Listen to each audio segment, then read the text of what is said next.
ఒక అవినీతి ఐపీఎస్ అధికారి 100 కోట్ల దందా ఉత్తర తెలంగాణలో పోలీసు ఉన్నతాధికారి అక్రమాలు 100 కోట్లకు పైగా అక్రమ లావాదేవీలపై నిఘా డీజీ హెచ్చరించినా కూడా మారని తీరు సీఎం రేవంత్ రెడ్డి దృష్టికి ఇంటెలిజెన్స్ నివేదిక కౌంటర్ ఇంటెలిజెన్స్ రిపోర్టుతో సీఎం రేవంత్ పోలీస్ శాఖ పరువు ప్రతిష్టగా తీసుకున్న ముఖ్యమంత్రి ఏసీబీ ట్రాప్ కు రంగం సిద్ధం నేడు రేపో యాక్షన్లకు దిగినట్లు సమాచారం అని చెప్పేసి మనం చూస్తున్నాం.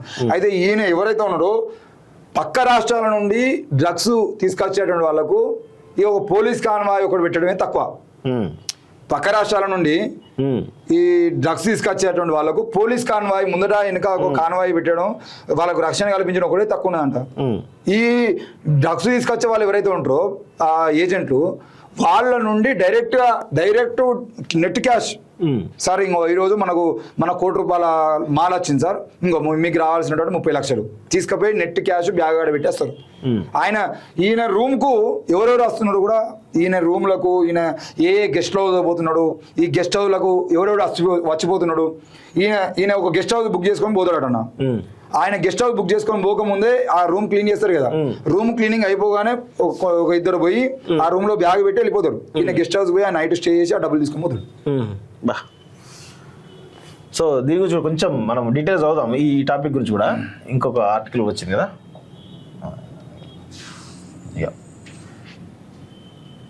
ఇది మల్టీ జోన్ 1 పరిధిలోని ఓ కమిషనర్ పోలీస్ బాస్ వ్యవహారం అవినీతిమయమైనట్లు ఆరోపణలు వెలువెత్తున్నాయి. కమిషనర్ పరిధిలోని అనేక అక్రమ వ్యవహారాల్లో సదరు ఐపీఎస్ చేతివాటం ప్రదర్శిస్తూ కోట్లలో వసూలకు తెగబడుతున్నటువంటి అపవాదును మూట కట్టుకున్నారు. సైబర్ క్రైమ్ నేరస్తుల నుంచి రికవరీ చేసే సొత్తు మొదలుకొని అనేక కేసులను సదరు సిపి కోట్లలో కేసినట్లు వస్తున్న ఆరోపణలు ముఖ్యమంత్రి కార్యాలయానికి చేరడం ప్రస్తుతం హాట్ టాపిక్ గా మారింది. అంతేకాకుండా గంజాయి విక్రయాలు ప్రోత్సహిస్తూ విక్రేతల నుంచి లక్షల్లో నెలవారీ మామూలు తీసుకున్న విషయం కూడా బహిరంగంగానే సాగుతున్నాం. పోలీస్ శాఖ పరువును బజార్న పడేస్తోంది.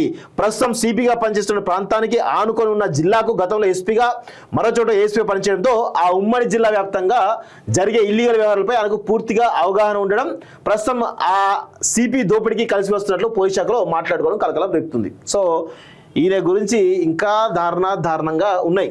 అసలు ఈయన నియామకమే వివాదాస్పదం.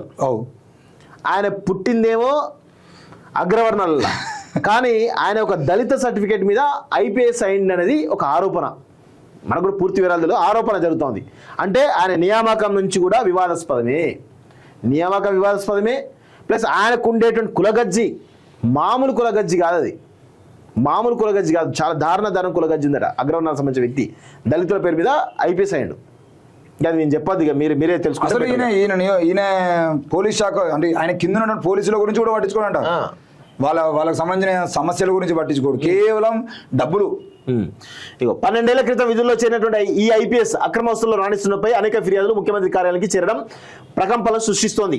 రాష్ట్ర మంత్రివర్గంలో కీలకంగా వ్యవహరిస్తున్న ఓ మంత్రి అండదండలతో పోలీస్ కమిషనర్గా అవకాశం దక్కించుకున్న ఐపీఎస్ ఏది వదలకుండా ఆ నగర వ్యాప్తంగా వసూళ్లకు తెరలేపినట్టు ఆరోపణలు వినొస్తున్నాయి. ప్రభుత్వం నిషేధించిన గంజాయి డ్రగ్స్ పై, అంటే డ్రగ్స్ గురించి చూడండి 2 సార్లు పెట్టంటే ఆయన డ్రగ్స్ ఏ విధంగా ప్రోత్సహిస్తున్నారు అర్థం చేసుకోండి.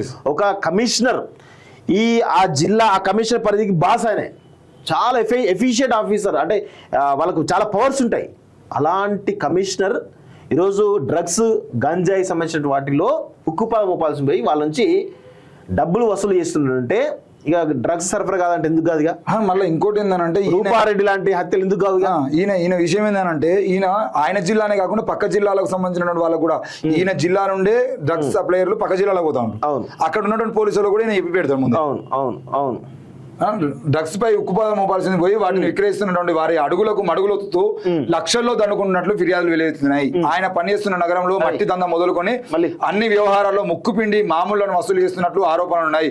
ఈ తరహా వ్యవహారంపై సీఎం కార్యాలయం ఆగ్రహం వ్యక్తం చేయడంతో పాటుగా సిపి అవినీతి వ్యవహారంపై పూర్తి స్థాయి విచారణకు ఇంటెలిజెన్స్ అధికారులను ఆదేశించినట్టు తెలుస్తుంది. అంతేకాదు ఇప్పటికే ఈ సిపిపై అందినటువంటి ఫిర్యాదులను సీఎం తీవ్రంగా పరిగణించినట్లు అధికార వర్గంలో చర్చ జరుగుతుంది. సదరు అధికారిపై గతంలోనే పలుమార్లు డీజీపీకి ఫిర్యాదులు అందడంతో ఇటీవల జిల్లా పర్యటనలో సదరు సిపిని మౌలికంగా హెచ్చరించినట్టు సమాచారం. ఓపెన్ అందరికీ వచ్చింది.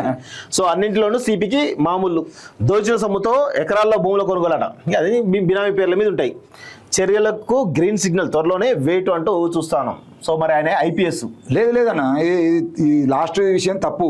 చర్యలకు గ్రీన్ సిగ్నల్ అనేది ఏం లేదు. చర్యలకు గ్రీన్ సిగ్నల్ అనేది మంత్రి ఆల్రెడీ చెప్పిరాడు, అండగా ఉన్నాడు. మంత్రి అండగా ఉన్నాడు. ఆ మంత్రి ఎవరో కాదు. మళ్ళీ ఇక్కడ కూడా మనం మాట్లాడుకోవాల్సిన అంశం ఏంటంటే ఆ మంత్రి కూడా రెడ్డియే. ఏ బీసీ సీతక్కనో లేదంటే కొండ సూర్యకనో మన పొన్నం ప్రభాకర్ గౌడో కాదు. ఆ మంత్రి కూడా రెడ్డి.